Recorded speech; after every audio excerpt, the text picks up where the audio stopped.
Do you live your life with the understanding that everything that we do and everything that we say is going to be accountable to God? That's a profound thought for a modern mind to understand, that our actions, our words, our deeds are going to be judged in a period of judgment by God. To a modern mind, this is something that is completely inconceivable. And yet, it is what the Bible talks about. It's what the Bible shows us, a coming time of judgment upon the nations and upon individuals. The Bible does talk about a period of judgment. And it's not always in the negative, restrictive tones that we think when we look at a word like judgment. People today don't want to think about anything having to be called into account and their actions being judged. Again, we're in the period here of God's fall festivals, the holy days. We've just kept the Feast of Trumpets. The Day of Atonement is coming up, the Feast of Tabernacles, the 8th day. And we are in a period of time as we look at God's intervention in this world.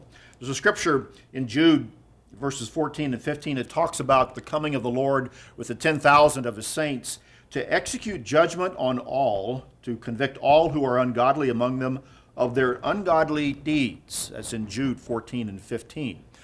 The coming of Christ, the coming of the Lord to judge the world, to judge all of their deeds. Now, again, let's look at judgment from the point of view of God.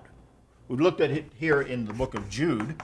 Let's look at a Psalm, number 98, and perhaps we can have a different perspective, God's perspective, on how he looks at judgment. Because in the 98th Psalm, it talks again about the coming of the Lord, the earth shouting joyfully to the Lord in verse 4, bringing forth in song, rejoice, and singing praises.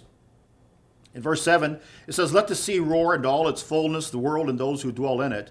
Let the rivers clap their hands. Let the hills be joyful together before the Lord, for he is coming to judge the earth with righteousness. He will judge the world and the peoples with equity.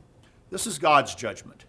And it is put within the context of the earth singing joyfully and a time of God's righteousness, judging the world with equity.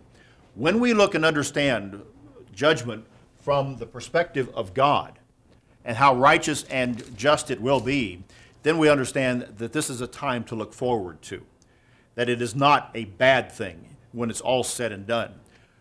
Those who have committed wrong, those who have sinned, those who have harmed the earth and even harmed the peoples of the earth certainly will go through a period and a time of judgment. The Bible talks about individual judgment as well.